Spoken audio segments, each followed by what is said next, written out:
I am back in my movie reviewing bag.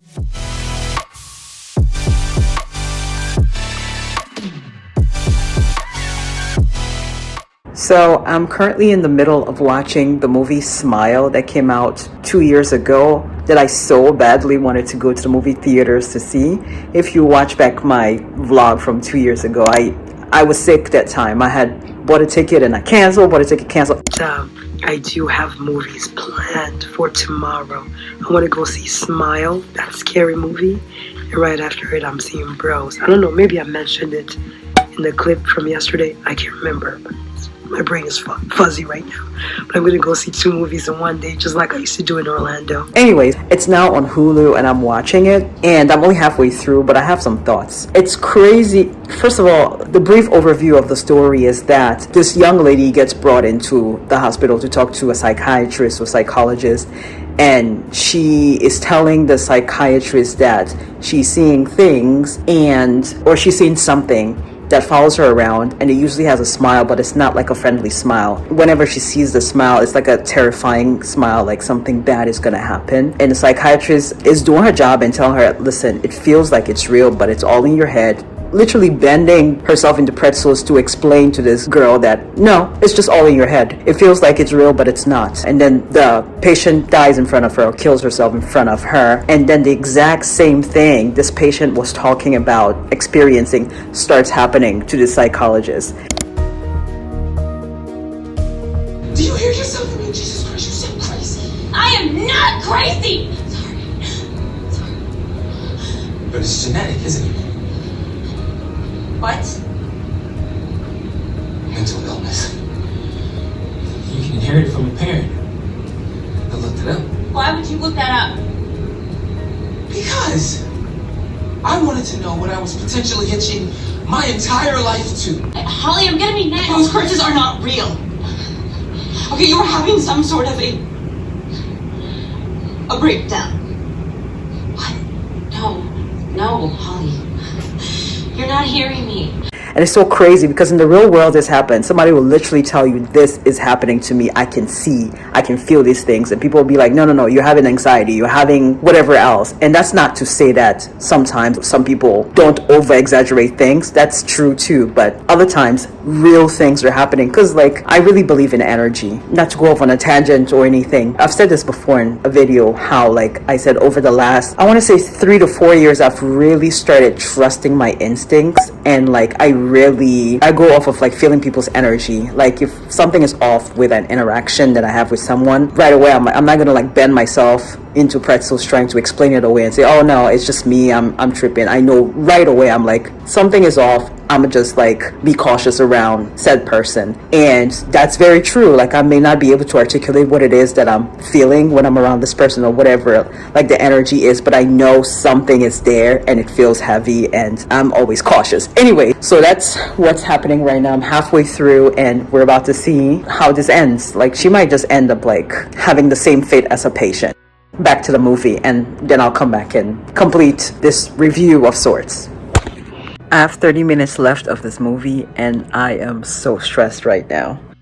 I am very frustrated with the ending of that movie. First of all, she passed on this curse to the person who cared about her the most, her ex-boyfriend, who, by the way, she's the one who broke up with him. It's not said explicitly, but we arrive at that conclusion towards the end of the movie. She admits that she put up her walls to avoid him getting closer. So he obviously cared about her the most. He had come to check on her.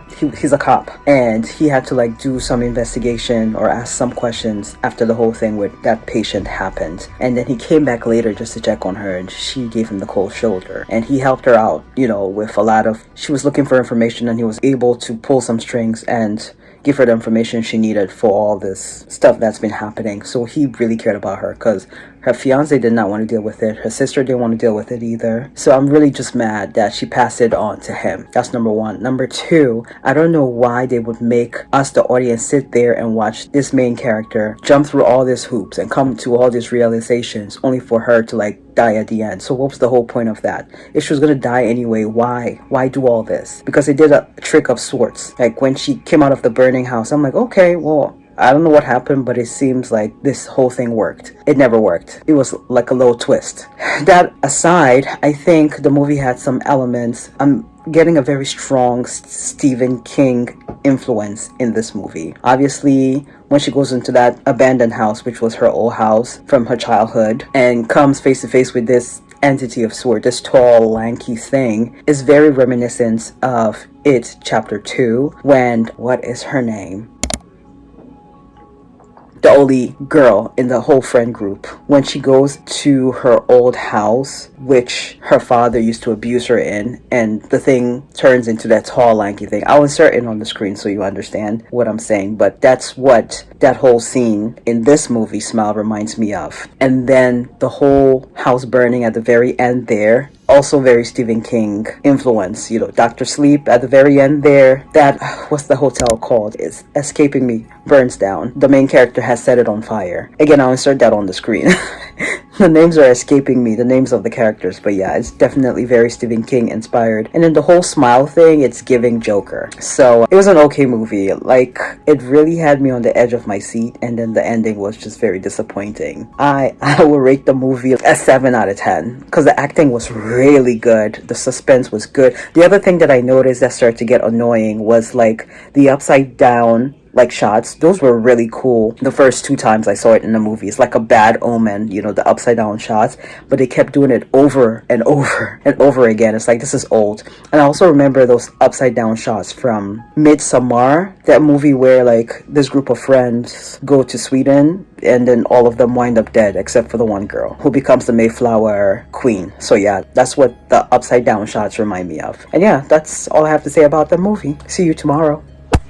One last thing, also the whole thing is giving Get Out, because why is her name Rose? And I know Rose is a common name, but her name is Rose and she's white and then she's dating a black guy, or a black guy is her fiance, so hello. Lastly, I promise this is the last thing I have to add. The video also has elements of Nightmare on Elm Street, where people are scared to go to sleep because Jason will appear in your dreams and kill you, or like your nightmare, and kill you. Apparently this movie was kind of a sequel of sorts of another short film called Laura Hasn't Slept or something like that, and the main character Laura appears obviously in this movie as the patient who, you know, unalives herself in front of Rose, who is our psychologist main character. So yeah, that's all I have to add, and yeah, that's it. Unhinged. I didn't know what else to do. Are you fucking kidding me? I came to you, the person I'm supposed to trust most in the world, and I confided that I was scared to death, that I needed you.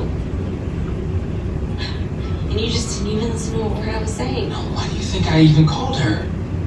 All I'm trying to do here is help you. No, all you're trying to do is make it so you don't have to deal with it.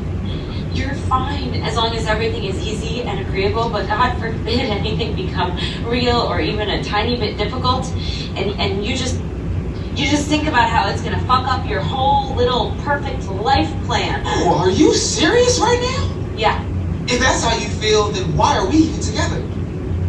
maybe I just don't know. Why don't we all just take a breath?